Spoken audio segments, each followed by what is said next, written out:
For most of my YouTube journey, it's been off my head. For stories in the last month, it's been purposeful. And I do it like that. So you mentioned Matthew Dix. For anyone who doesn't know, Matthew Dix is the author of a really good book called Storyworthy. And he has this practice called homework for life, which is actually really good. And you can write this down and start to do this as like part of your habit tracker. Homework for life should take you about 5 minutes. And it's where you just sit down with a document in front of you, like a table, and you just write a story of something that happened, either that you can remember from the past or something that happened today. Sounds simple. The reason why you do this is because it gets you to start seeing the stories in your everyday life. I read this in the book and I thought like, oh, that's a bit whatever, like what am I going to write or anything. And on the same day when I was thinking about, should I do this? Should I not do this? It's a bit, it's a bit stupid. Is it going to help? I'm just going to have to think of what random story has happened.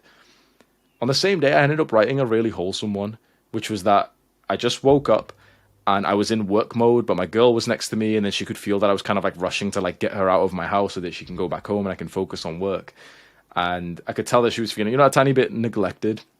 I'm kind of like saying, come on, let's get morning sunlight, then you need to go, I'm going to work and everything. And she ends up like getting ready, but then she's lost the car keys, and you know how women are, like, it's fucking annoying, bro. We wake up, it's supposed to be my deep work hours. Oh, have you seen my car keys? Then she's talking to my mom, and my mom asks her if she wants breakfast, and it's this whole fucking annoying thing. I'm trying to work here, man. But eventually we're at the door, and she's just about to go. She says goodbye to me, and she says, oh, you don't have to wait here, it's fine, because I know that you're busy, you know that you want to get to work. Because usually I just wait and stay stood at the door. And I say, yeah. She goes, and she gets into the car, and she always takes ages in the car as well, to drive off. And of course, I'm going to stand there, right? I'm going to stand there till she's driven off to kind of wave her goodbye. And as she turns on the car and she drives forward, she's looking kind of like sad and almost sulking, and she looks to the right, and she was not expecting to see me there. And her face bursts into like the biggest girly little smile ever. Like she almost gasps, and she does like that to me. She's proper happy. She drives off happy. That happened. I didn't even see it as a story. But I see multiple guys like smiling with like wholesomeness right now, right? That story, guess what that is? We're all entrepreneurs and businessmen here. Guess what that story is? Someone type on chat. There's a particular word which we can say is entrepreneurs and businessmen. What do we want to acquire? And what do we want less of? Not exactly a pitch. Not emotional. What do we want? What has Rich Dad Poor Dad taught us? Assets. That story is an asset. That is literally added to my net worth because it's an asset that will pay me dividends every single time that I speak it. Notice how like a lot of the guys are engaged right now, probably more engaged in this entire lecture right now through that story than you were when I was just telling you about goal setting. It's very powerful. And this happened. Genuinely, this was not a significant moment of my life. This was just a random day. I didn't even ever like really think about it. I didn't plan to ever kind of tell that story. It was with Homework for Life. When later on that day, I was thinking like, oh, what's the story that I'm going to end up writing about today? This is just stupid. I'm probably not going to do this. And I ended up writing about that. And I think the only reason why I remember that moment, because it's just simple, it's just like literally my girl just smiling at me. But the only reason why I remember is because I actually wrote it down. So Homework for Life, you can add to your habit tracker.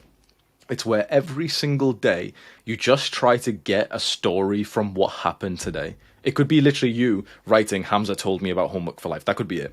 It could be that your mum ended up talking to you about something. It could be that literally you stubbed your toe again on the same place. Whatever it is, each of these, let's say 1 out of 10 of the ones that you use on your YouTube videos, and it hooks and engages people like I've just hooked and engaged you with this story with my girl. It's probably powerful, right? It's probably a nice little habit to get into. And also, let's just forget about business for a second. It actually really, I'm not going to lie, it really makes you appreciate your life more. It really adds to the depth of your life.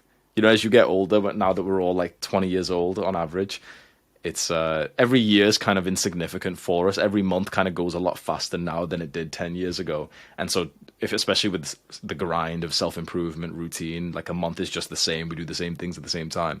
The story is what actually keeps your time abundance. Because that story of this one particular day has just gave me life in a weird way. If I didn't have that one story from that day would have been lost from the sand timer of my life. It would have been forgotten forever. That story is the only reason why that day actually is here. Like, I get to express it. I get to feel that valuable piece of sand that's dripped through the 80,000 days that we get in our lives.